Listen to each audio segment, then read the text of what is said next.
ಜನಶಿಕ್ಷಣ ಟ್ರಸ್ಟ್ನ ಯುವ ತಲೆಮಾರಿಗಾಗಿ ಕುವೆಂಪು ಓದು ಅಭಿಯಾನದ ಸಮಾರೋಪ ಸಮಾರಂಭವು ನಗರದ ಬಿಎಂಎಸ್ ಮಹಿಳಾ ಕಾಲೇಜಿನಲ್ಲಿ ಮಾರ್ಚ್ 23ರಂದು ನಡೆಯಿತು.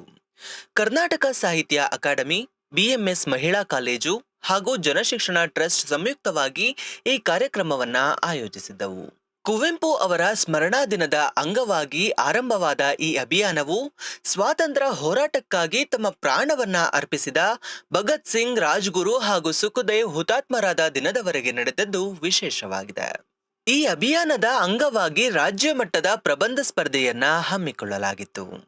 ರಾಜ್ಯದ ವಿವಿಧ ಕಾಲೇಜುಗಳಿಂದ 40ಕ್ಕೂ ಹೆಚ್ಚು ವಿದ್ಯಾರ್ಥಿಗಳು ಉತ್ಸಾಹದಿಂದ ಭಾಗವಹಿಸಿದ್ದರು. ಮಾರ್ಚ್ 5ರಂದು ಬೆಂಗಳೂರು ವಿಶ್ವವಿದ್ಯಾಲಯದ ತತ್ವಶಾಸ್ತ್ರ ವಿಭಾಗದ ಸಹಯೋಗದಲ್ಲಿ ಕುವೆಂಪು ಸಾಹಿತ್ಯ ಓದು ಕಾರ್ಯಾಗಾರವನ್ನ ಹಮ್ಮಿಕೊಳ್ಳಲಾಗಿದ್ದು 50ಕ್ಕೂ ಹೆಚ್ಚು ವಿದ್ಯಾರ್ಥಿಗಳು ಭಾಗವಹಿಸಿದ್ದರು.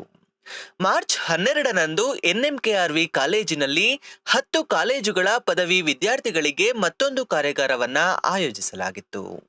ಪ್ರಬಂಧ ಸ್ಪರ್ಧೆ ಮತ್ತು ಕಾರ್ಯಾಗಾರಗಳಲ್ಲಿ ಉತ್ತಮವಾಗಿ ವಿಷಯ ಮಂಡಿಸಿದವರಿಗೆ ಬಹುಮಾನ ವಿತರಿಸಲಾಯಿತು. ಭಾಗವಹಿಸಿದ್ದ ಎಲ್ಲರಿಗೂ ಪ್ರಮಾಣ ಪತ್ರಗಳನ್ನು ನೀಡಲಾಯಿತು.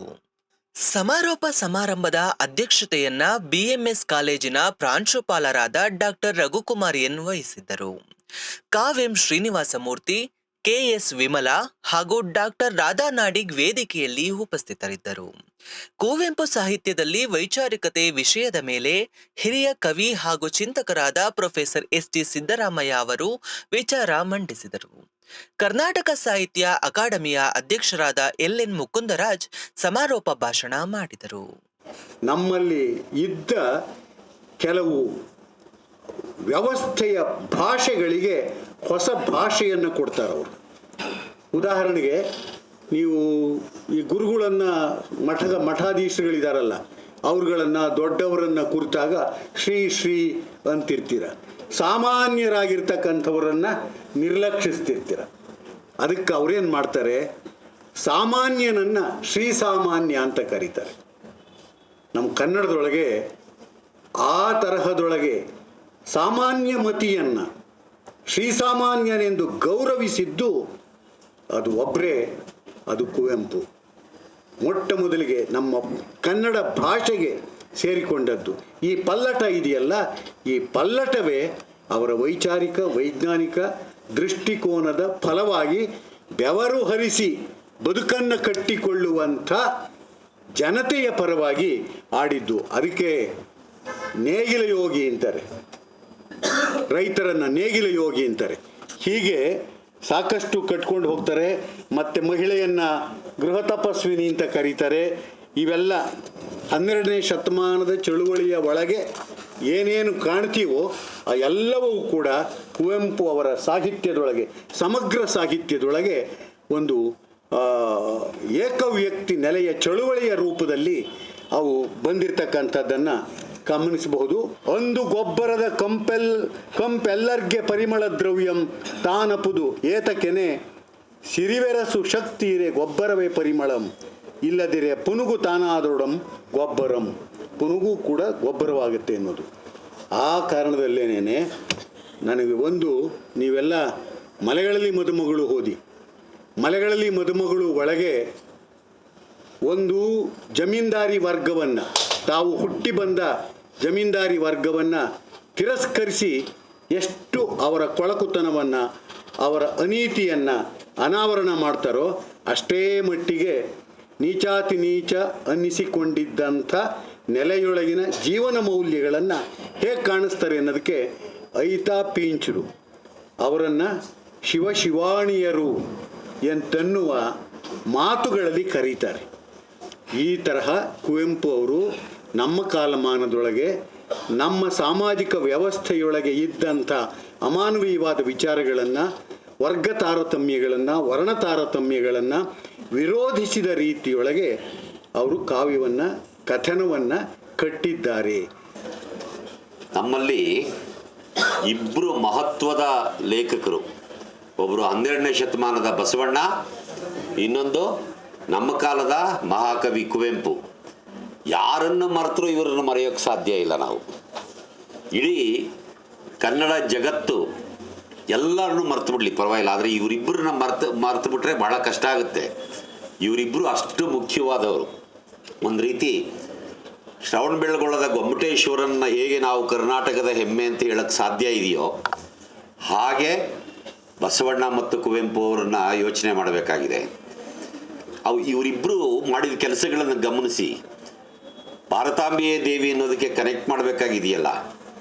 ಬಸವಣ್ಣ ಅದಕ್ಕೂ ಹಿಂದೆ ಮಹಾತ್ಮ ಬುದ್ಧ ಈ ದೇಶದೊಳಗಡೆ ಭಾಳ ಅದ್ಭುತವಾದಂಥ ಒಂದು ವೈಜ್ಞಾನಿಕ ಧರ್ಮವನ್ನು ಕೊಟ್ಟ. ಆತನ್ನ ಯಾರಾದರೂ ಏನು ಸ್ವಾಮಿ ಬುದ್ಧ ಅವರೇ ದೇವರಿದ್ದಾನ ಅಂತ ಕೇಳಿದ್ರೆ ಬುದ್ಧ ಏನು ಹೇಳ್ತಾ ಇದ್ದ ಗೊತ್ತಾ? ನನಗೆ ಗೊತ್ತಿಲ್ಲ ಅಂತ ಹೇಳ್ತಾ ಇದ್ದ. ಯಾಕೆಂದರೆ ದೇವ್ರು ಇದ್ರೂ ಇರ್ಬೋದು, ಇಲ್ಲದೇನೋ ಇರ್ಬೋದು, ಯಾರಿಗೆ ಗೊತ್ತು, ನಾವೇನು ಹೋಗಿ ನೋಡ್ಕೊಂಡು ಬಂದಿದ್ದೀವಾ? ಆ ರೀತಿಯಾದಂಥ ಒಂದು ಸತ್ಯವನ್ನು ಬುದ್ಧ ಹೇಳ್ತಾ ಇದ್ದಿದ್ದು, ನನಗೆ ಗೊತ್ತಿಲ್ಲ ಅಂಥೇಳಿ. ಆಮೇಲೆ ಬಸವಣ್ಣ ಬಂದಾಗ ಏನು ಮಾಡಿದರು? ನನಗೆ ಗೊತ್ತಿಲ್ಲ ಅಂತ ಹೇಳಿದ್ರೆ ಈ ಜನ ಅಷ್ಟು ಸುಲಭಕ್ಕೆ ಒಪ್ಪೋರಲ್ಲ, ಇವ್ರಿಗೇನಾದರೂ ಒಂದು ಬೇಕು ಅಂತೇಳಿ ನೀನು ಯಾವುದನ್ನು ಇಷ್ಟಪಡ್ತೀಯೋ ಅದೇ ನಿನ್ನ ದೈವ ಕಣೆಯ ಅಂತಂದರು. ಅದೇ ಇಷ್ಟಲಿಂಗ ಅಥವಾ ಇಷ್ಟದೈವ ಪರಿಕಲ್ಪನೆ. ಬಸವಣ್ಣ ಅವರ ಇಷ್ಟದೈವ ಯಾವುದು? ಕೂಡಲ ಸಂಗಮ ದೇವ. ಬಸವಣ್ಣ ಇಡೀ ಶರಣ ಚಳವಳಿಗೆ ನಾಯಕ ಆಗಿದ್ದಂಥ ವ್ಯಕ್ತಿ. ಬಸವಣ್ಣ ಅವರು ನಮ್ಮ ಬಾಸ್ ಬಸವಣ್ಣ ಅವರು ಹೇಳೋರೆ ಅಂತೇಳಿ ಉಳಿದ ನಮ್ಮ ಶರಣರೆಲ್ಲ ಕೂಡಲ ಸಂಗಮ ಅಂತ ಭಜನೆ ಮಾಡಲಿಲ್ಲ. ಅಲ್ಲಮ ಪ್ರಭುಗಳೇನು ಹೇಳಿದ್ರು? ನಿಂದು ಕೂಡಲ ಸಂಗಮ ಆದರೆ ನಂದು ಗುಹೇಶ್ವರ. ಅಕ್ಕಮಾದೇವಿ ಹೋಗಯ್ಯ, ನಿಂದು ಕೂಡಲ ಸಂಗಮ, ನಿಂದು ಗುಹೇಶ್ವರ, ನಂದು ಚನ್ನಮಲ್ಲಿಕಾರ್ಜುನ. ಎಂತೆಂಥ ದೇವರುಗಳನ್ನ ಅವ್ರು ಕಂಡಿಡ್ಕೊಂಡ್ರು ಅಂತಂದ್ರೆ ಆಶ್ಚರ್ಯ ಆಗುತ್ತೆ. ಅದೇ ರೀತಿಯಾಗಿ ಅಂದರೆ ನಮ್ಮ ದೈವವನ್ನು ನಾವೇ ಕಂಡುಕೋಬೇಕು ಅನ್ನೋದು ಬಸವಣ್ಣನವರ ತತ್ವ. ಕುವೆಂಪು ಇನ್ನೂ ಒಂದು ಹೆಜ್ಜೆ ಮುಂದಕ್ಕೆ ಬಂದ್ಬಿಡ್ತಾರೆ. ಅದೇ ಭಾರತಾಂಬೆಯೇ ದೇವಿ ಅನ್ನೋದು. ಏನು ನೋಡಿ, ಜಗತ್ತಲ್ಲಿ ಯಾವ್ಯಾವುದೋ ದೇವರುಗಳು ಇರ್ಬೋದು, ಯಾರ್ಯಾರೋ ನಂಬಿರ್ಬೋದು, ಅದೆಲ್ಲ ಮುಖ್ಯ ಅಲ್ಲ. 100 ದೇವರುಗಳನ್ನೆಲ್ಲ ನೂಕಾಚೆ ದೂರ, ಸತ್ತ ಕಲ್ಲುಗಳ ಮುಂದೆ ಹತ್ತು ಕರೆದುದು ಸಾಕು, ಜೀವದಾತೆಯನೆಂದು ಕೂಗಬೇಕು. ಏನ್ರಯ್ಯ ಹೋಗಿ ಹೋಗಿ ಹೋಗಿ ಆ ಸತ್ತೋಗಿರೋ ಕಲ್ಲೆದುರುಗಡೆ ಸ್ವಾಮಿ ಕಾಪಾಡಪ್ಪ, ದೇವರೇ ಎಷ್ಟು ಜನ ದಿನ ನೀವು ಗೋಳಾಡ್ತೀರಿ? ಎಷ್ಟು ದಿನ ಗೋಳಾಡ್ತೀರಿ ಆ ಸತ್ತೋಗಿರೋ ಕಲ್ಲೆದುರುಗಡೆ? ಸತ್ತ ಕಲ್ಲುಗಳ ಮುಂದೆ ಹತ್ತು ಕರೆದುದು ಸಾಕು, ಜೀವದಾತೆಯನೆಂದು ಕೂಗಬೇಕು. ಮುಂದಕ್ಕೇನು ಹೇಳ್ತಾರೆ? 100 ದೇವರುಗಳನ್ನೆಲ್ಲ ನೂಕಾಚೆ ದೂರ. ನಮ್ಮ ದೇಶದಲ್ಲಿ ದೇವರುಗಳ ಸಂಖ್ಯೆ ಎಷ್ಟು? 33 ಕೋಟಿ ಸಾರ್. ಯಾವಾಗ? ಅದು ಸ್ವಾತಂತ್ರ್ಯ ಬಂದಾಗ ನಮ್ಮ ಜನಸಂಖ್ಯೆನೂ 33 ಕೋಟಿ. ನಮ್ಮ ದೇವತೆಗಳ ಜನಸಂಖ್ಯೆ ಎಷ್ಟು? ಅವ್ರದ್ದು 33 ಕೋಟಿ. ಈಗ ನಾವು 140 ಆಗಿದ್ದೀವಿ. ಅವ್ರದ್ದು ಎಷ್ಟಾಗಿರ್ಬೋದು? ಅಲ್ಲಿ ಸೆನ್ಸಸ್ಸೇ ಆಗಿಲ್ಲ. ಇಲ್ಲಿ ಸೆನ್ಸಸ್ ಆಗಿ ನಮ್ದು 140 ಕೋಟಿ ಆಗಿದೆ. ಅವ್ರದ್ದು ಎಷ್ಟಾಗಿದೆಯೋ ಗೊತ್ತಿಲ್ಲ. 33 ಕೋಟಿ ಈಕ್ವಲ್ ಇತ್ತು 47ನೇ ಇಸ್ವಿಲಿ. ಹಾಗಾಗಿ ಪ್ರಾಸಕ್ಕೆ ಹೇಳ್ತಾರೆ ಅವರು, 100 ದೇವರುಗಳನ್ನೆಲ್ಲ ನೂಕಾಚೆ ದೂರ. ಯಾರೋ ನಮ್ಮ ಭಾರತೀಯರಿದಾರಲ್ಲ, ಒಂಥರ ವಿಚಿತ್ರವಾದ ಮನಸ್ಸು ನಮಗೆ ದೇವರು ಪೂಜೆ ಮಾಡೋಕ್ಕೆ ಏನಾದರೂ ಒಂದು ಬೇಕೇ ಬೇಕು. ಒಂದು ತಿಪ್ಪೆ ಮೇಲೆ ನಿಂತ್ಕೊಂಡಾದ್ರೂ ಒಂದು ಊದುಗಡ್ಡಿಯೇ ನಿಂಗೆ ಬೆಳಗಿದ್ರೆ ಅದು ಸಮಾಧಾನ. ಎಲ್ಲೋದ್ರೂ ಒಂದು ಏನು ಕಂಡ್ರು ಕೈ ಮುಗಿಯೋದು ನಮ್ಮ ಸ್ವಭಾವ. ಆಕಾಶಕ್ಕೆ ಕೈ ಮುಗಿತೀವಿ, ನೆಲಕ್ಕೆ ಕೈ ಎಲ್ಲದಕ್ಕೂ ಕೈ ಮುಗಿತಾ ಇರ್ತೀವಿ. ಅದು ನಮ್ಮ ಭಾರತೀಯರ ಮನಸ್ಥಿತಿ. ಭಾರತೀಯರ ಮನಸ್ಥಿತಿಯನ್ನು ಕುವೆಂಪು ಅರ್ಥ ಮಾಡ್ಕೊಂಡಿದ್ರು ಅಂತ ಕಾಣುತ್ತೆ. ಅಥವಾ ಯಾರೋ ಕುವೆಂಪುನ ಕೇಳಿರ್ಬೋದು, ಏನು ಸ್ವಾಮಿ ಬರೋ 100 ದೇವರುಗಳನ್ನೆಲ್ಲ ಆಚೆಗೆ ತಳ್ಳಿಬಿಟ್ರೆ ಪೂಜೆ ಮಾಡೋಕ್ಕೊಂದು ದೇವ್ರು ಬೇಡವಾ ನಮಗೆ ಅಂತ ಕೇಳಿರ್ಬೋದು. ಆವಾಗ ಕುವೆಂಪು ಏನು ಮಾಡಿದ್ರು?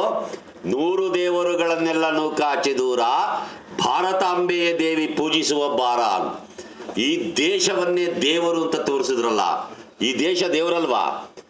ಯಾರು ಅಲ್ಲ ಅಂತ ಹೇಳಕ್ಕಾಗಲ್ಲ. ಇದು ಹಿಂದೂಗಳಿಗೂ ದೇವರು, ಮುಸಲ್ಮಾನರಿಗೂ ದೇವರು, ಇದು ಬ್ರಾಹ್ಮಣರಿಗೂ ದೇವರು, ಒಕ್ಕಲಿಗರಿಗೂ ದೇವರು, ಲಿಂಗಾಯತರಿಗೂ ದೇವರು, ಕುರುಬರಿಗೂ ದೇವರು, ದಲಿತರಿಗೂ ದೇವರು, ಬೇಡರಿಗೂ ದೇವರು, ಬೆಸ್ತರಿಗೂ ದೇವರು, ಎಲ್ಲ ಜಾತಿಯವರಿಗೂ ದೇವರು. ಇದು ಎಲ್ಲ ಧರ್ಮದವರಿಗೆ ದೇವರು. ಇದು ಎಡಪಂಥೀಯರಿಗೂ ದೇವರು, ಬಲಪಂಥೀಯರಿಗೂ ದೇವರು. ಯಾರಾದ್ರೂ ಎಡಪಂಥೀಯರು ಹೇಳ್ರಪ್ಪ ಭಾರತ ದೇಶ ದೇವರಲ್ಲ ಅಂತೇಳಿ? ಅಲ್ಲ ಅಂತ ಹೇಳೋಕ್ಕೆ ಸಾಧ್ಯವೇ ಇಲ್ಲ. ಇದು ಬಲಪಂಥೀಯರಿಗೂ ದೇವರು, ಎಡಪಂಥೀಯರಿಗೂ ದೇವರು. ಆಮೇಲೆ ದೊಡ್ಡವ್ರಿಗೂ ದೇವರು, ಚಿಕ್ಕವ್ರಿಗೂ ದೇವರು. ಇದು ಗಂಡಸರಿಗೂ ದೇವರು, ಹೆಂಗಸರಿಗೂ ದೇವರು.